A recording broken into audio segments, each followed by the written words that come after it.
I had a couple of questions regarding the Moran Fellowship. I was wondering if pediatrics is an acceptable precursor fellowship, ? I noticed that the website sometimes lists it and sometimes does not. Yeah, I think it's absolutely acceptable, and there's actually a huge need for it everywhere. And so, yeah, I think pediatrics would be a fantastic preparation to do the international fellowship.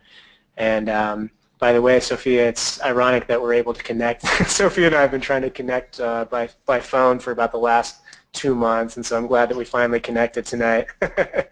But yeah, thanks, Sophia. Thanks for tuning in, and we'll talk soon. But yeah, pediatrics would be a great fellowship to get you ready for an international fellowship. The second question, I enjoyed learning about your pre-residency experience. I was wondering if you could share your experience in global ophthalmology during residency and what you would recommend. Sure. Yeah, during my second year at Ohio State, I had the chance to go to Ghana and work with some doctors from our department who have a long-standing relationship there. Even during my intern year, I took an elective and did some research. I didn't actually go anywhere, but yeah, during intern year, I did use some elective time for global ophthalmology research. During my second year, I did go to Ghana, and then during my third year, I didn't go abroad, but I went to, actually during my second and third year, I went to as many of these meetings as I could. So at least at our residency program, if you were presenting something, then Ohio State would actually pay for you to go to the meeting. And so I really kind of used and abused that a little bit. I think they got really tired of paying for me, and they might have changed the policy in the meantime. But I went to Ascaris, I went to Academy, I went to the KCI Institute International meeting.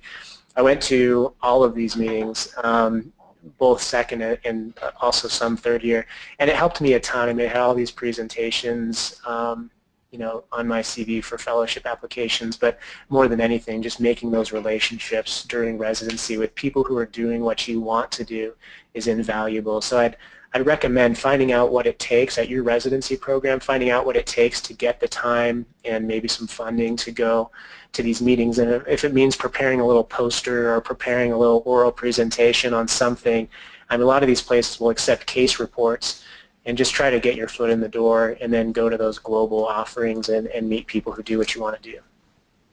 Oftentimes in a residency program, there's one faculty that you can tell has interest in global ophthalmology, even if the program doesn't seem to in general. That's who you want to target if you're in one of those programs. And if they need some support or some ideas, get them in touch with some of us, because we certainly have other professors who would be able to reach out to them and kind of give them ideas of small ways a program can get started.